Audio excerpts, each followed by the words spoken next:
Кеш жарық құрметті ата-аналар, бүлдіршіндер. Сіздерге арнап бүгінгі күні мен қаңбақ шалатта атақ ертегін оқып берем. Бар екен де жоқ екен, ерте екен, ешкілері бүрт екен, қырғауылы қызыл екен, құйрық жүні ұзын екен. Бұрында қаңбақ шал деген шал болыпты.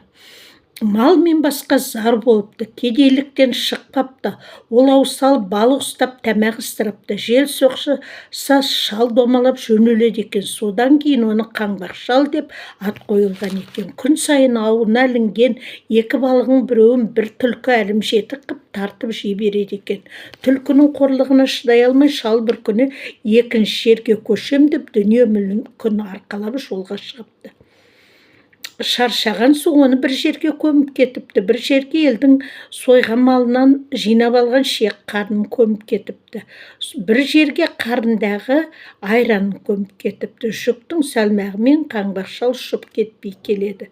Жүктен арылған соң желмен ұшып бір жерге түсіпті. Қараса бір дәу екі тауды бір-біріне шақпақ қылып ұрып тұр екен. Дәу, қайда бара жатқан шалсың? Кел екеуміз күш сынасайық дейді. Қазандай қара тасты көтеріп аспанға лақтырып жібереді, қайта қағып алады. Ал шал, сен де осылай қақпақ қыл етші дейді. Шал сасып, қайтерін білмей тасты құшақтап аспанға бір тасқа бір қарап күнімен тұрады. Сонда дәу, не қып тұрсың? Лақтыр дейді шал тұрып. Аспанға лақтырсам, аспан айналып жерге түседі-ау деп жерге қақпай түсірсем, жер ортасынан ойылып түсеме деп қауіп қылып тұрмын дейді. Сонда дәу келіп шалдың қолынан ұстай алады. Ақсақал, лақтырмай-ақ қой, текке қырыламыз деп жалынып қойғызады. Дәудің ақылы тайыздығын біліп, шал ерленіп дәуге, кел, жердің шек қарын шығарайық дейді. Дәу жүгіріп келіп жерді теуіп қалды. Жер тізеден ойылады, ештеңе шықпайды. Шал өзі бұрын көміп қойған қанжыны арылмаған шек қарын жатқан жерді жүгіріп барып теуіп қалса, шек қарын шыға келеді. Дәу қорқады. Сосын шал, кел енді жердің миын шығарайық дейді. Дәу пәрменімен келіп жерді теуіп қалады. Жер тағы да тізеден ойылады, ештеңе шықпайды. Шал мәнағы айранын көміп кеткен жерді жүгіріп барып теуіп қалса, бұрқ етіп айран шыға келеді. Дәу одан бетер қорқады. Мына шал не деген орасан күшті деп шалдың айтқан істей береді. Ақыры шал онан қалай құтыларын білмейді. Енді қайт, ертең бізге қонаққа кел дейді дәу. Жарайды деп кетіп қалды. Шал үйіне келіп кемпіріне, ертең дәу қонаққа келеді дегенді. Ойбай, немізді береміз деп сасады кемпір. Шал тұрып, ертең дәу келеді, мен есіктің алдында отырармын. Сонда сен оның көзінше не істейміз, шал деп маған қара. Мен не десем, соны істемекші болып, пышақты алып тура ұмтыл дейді. Кемпірін сөйтіп үйретіп қояды. Ертеңінде дәу келіп досының үйінде отырады.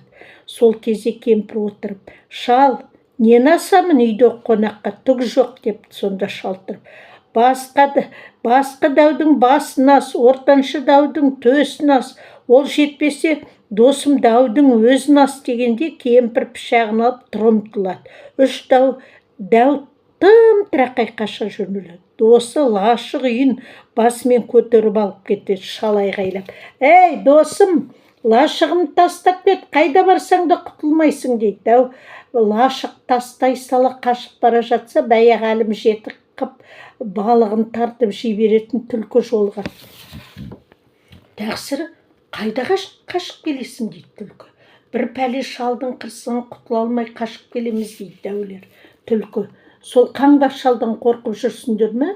Менімен жүр, мен сенің өшіңді алып берейін деп дәу ертіп шалды іздеп қайта келе жатса, шал лашықтың жанында тұр екен. Түлкінің ертіп келе жатқан көріп, шал айғай салады. Ей, түлкі-ау, арғы атаңда 6 атамның құны бар, бергі атаңда 5 атамның құны бар, өзіңді бітіспейтін кегім бар. 3 дәудің соның үшін бергелі келе жатырсың ғой, иә?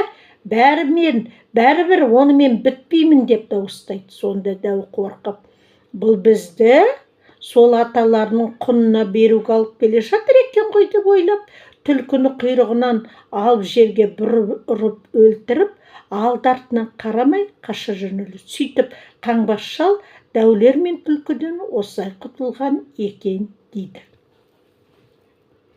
Мына ертегі кешегі ертегіден де тым қызық екен, сіздерге ұнаған болар.